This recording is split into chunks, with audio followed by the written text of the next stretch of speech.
वफ़ाक़ी इदारे जे मोहतसब आला जे हुकुम ते रेस्ट हाउस भिटछा में खुली कचहरी कोठाई वई, जंहिंमें मोहतसब आला रीजनल ऑफिस हैदराबाद मां आयल इम्तियाज़ अली शेख वफ़ाक़ी इदारनि बाबति शिकायतूं ॿुधियूं। खुली कचहरीअ में भिटछा शहर समेत आसपास के माण्हुनि इसको वापदा गैस नादरा समेत मुख़्तलिफ़ वफ़ाक़ी खातनि ख़िलाफ़ शिकायतुनि जा अंबार लगाए छॾिया। ख़ासि करे बिजली ऐं गैस जी लोड शेडिंग, बिजली ऐं गैस जा इज़ाफ़ी ॻरा बिल मोकिलण, आम सार्फ़िन के बिजली ऐं गैस जे बिलनि में इज़ाफ़ी यूनिट लगाइण जूं अवाम पारां शिकायतूं कयूं वयूं। ऑफिसरनि पारां माण्हुनि पारां कयल शिकायतुनि जो अज़ालो करण जो खेनि यकीन ॾियारियो वियो। इन मौक़े ते इम्तियाज़ अली शेख जो चवणु हो त शिकायतूं कंदड़नि जो मौक़े ते ई अज़ालो कयो वियो आहे।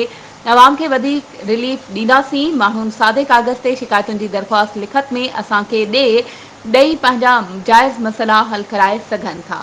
वधीक ख़बरुनि ऐं अपडेट्स जे लाइ असांजे चैनल खे सब्सक्राइब कयो ऐं हा, बेल आइकन खे प्रेस करण न विसारिजो त जीअं असांजी हर नई अचण वारी वीडियो तव्हां ताईं पहुची